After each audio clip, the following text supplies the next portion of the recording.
Vous êtes toujours dans Culture Média en compagnie de l'humoriste Arnaud de Samer. On parle de son spectacle Deux mariages et un enterrement, et c'est pas une blague. On va mieux vous connaître avec le portrait pré-fame de Lisa Marie Marquez, le portrait de notre célébrité avant sa célébrité. Bonjour Lisa Marie. Bonjour Philippe, bonjour Arnaud de Samer. Bonjour. Vous êtes un comédien humoriste, vous êtes le maître de l'absurde et de l'humour décalé. Et même si vous trouvez que votre parcours est d'une banalité déconcertante, vous êtes allé au bout de vos rêves. Alors on va se poser la question, mais comment en êtes-vous arrivé là? On va rembobiner et revenir ensemble sur ce qui vous est arrivé avant d'être célèbre.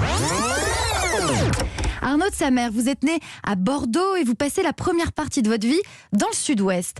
Votre père est général dans l'armée de l'air et lorsqu'il est muté, vous venez vous installer dans les Yvelines, près de Paris. À l'école, vous êtes un élève sérieux, mais vous aimez toujours sortir le bon mot pour faire marrer vos copains et aussi vos profs. D'ailleurs, vous avez toujours aimé faire rire les gens. Lorsqu'on vous demande ce que vous voulez faire plus tard, vous répondez footballeur ou vainqueur du Tour de France. C'est vrai ? Mais oui. Grosse passion, le sport. Voilà. Ouais. Et le tour, vous êtes à quel niveau? Voilà. Allez, hop, Voilà. au revoir. Et bien que le sport automobile ne soit pas encore une passion, vous vous retrouvez pour la première fois derrière le volant d'une voiture, une Clio, à 14 ans, sur le parking d'un supermarché. Et vous êtes très fier d'apprendre à passer les vitesses. Incroyable, mais oui. Vous c'est- n'attendez pas à ça? Mais non, je m'attendais pas à ça. Mais où est-ce que vous êtes allé chercher ce... Ouais. Non mais c'était comment alors? Vous étiez comme un fou, vous pensiez que vous étiez Ayrton Senna sur Non, le j'étais comme un parking. fou. Et surtout, pour moi, c'était un mystère. C'était un des grands mystères de l'univers, le passage des rapports avec la boîte manuelle. Là. Ouais. Et ben, j'étais fou d'admiration pour les gens qui savaient s'en servir. Et vous aimez toujours, vous êtes nostalgique, vous voulez pas passer à l'automatique? Si, maintenant, on est obligé. Oh. Ça n'existe plus, tout ça. C'était mon petit point garagiste.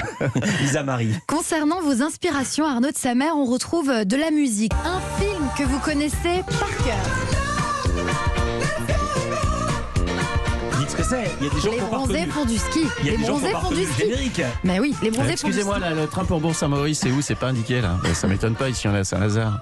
Enfin, écoutez, c'est marqué sur mon billet, là. C'est mes yeux ou quoi? Ouais, je crois que ça doit être vos yeux. Ah ouais, c'est mes yeux, ouais.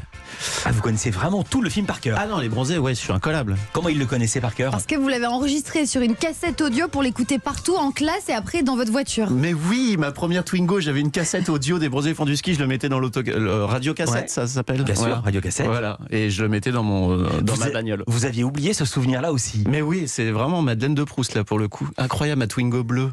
Oh là là.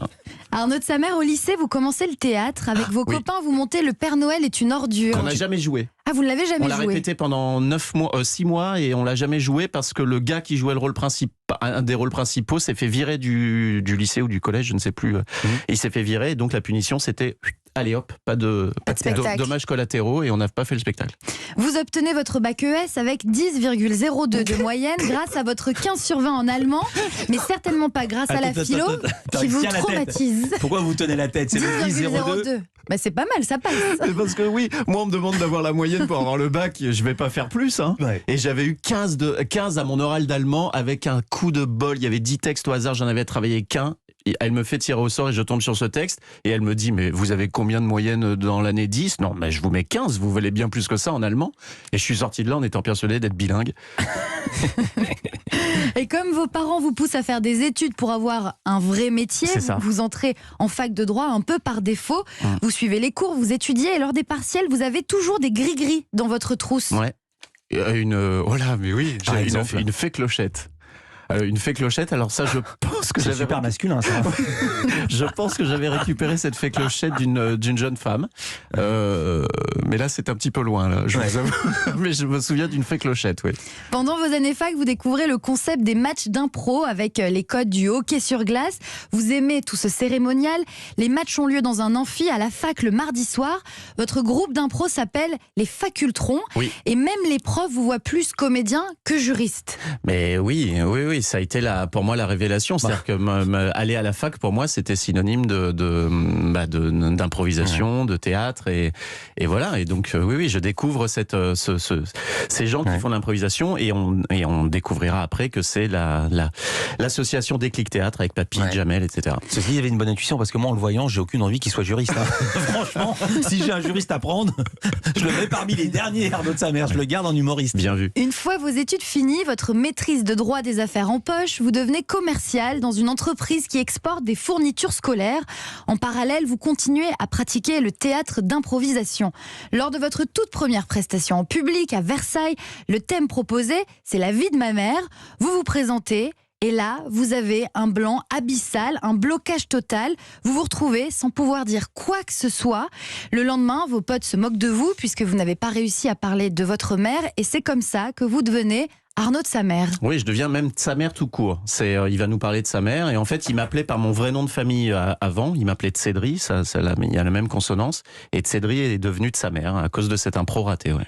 En 2001, vous avez 26 ans, vous êtes toujours commercial et autour de vous, on vous dit que vous êtes en train de vous tromper de voix. Même votre boss vous le dit, alors vous démissionnez de votre CDI, vous annoncez à vos parents que vous allez devenir intermittent du spectacle.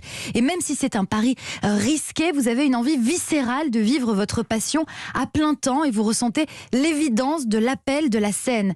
Arnaud, vous faites alors des rencontres. D'abord Fred Testo qui vous permet de faire un festival, puis Parle de vous à Canal+, où vous présentez la météo. Puis vous rencontrez Pierre Palmade qui vous fait faire une émission sur France 3 ainsi qu'une pièce.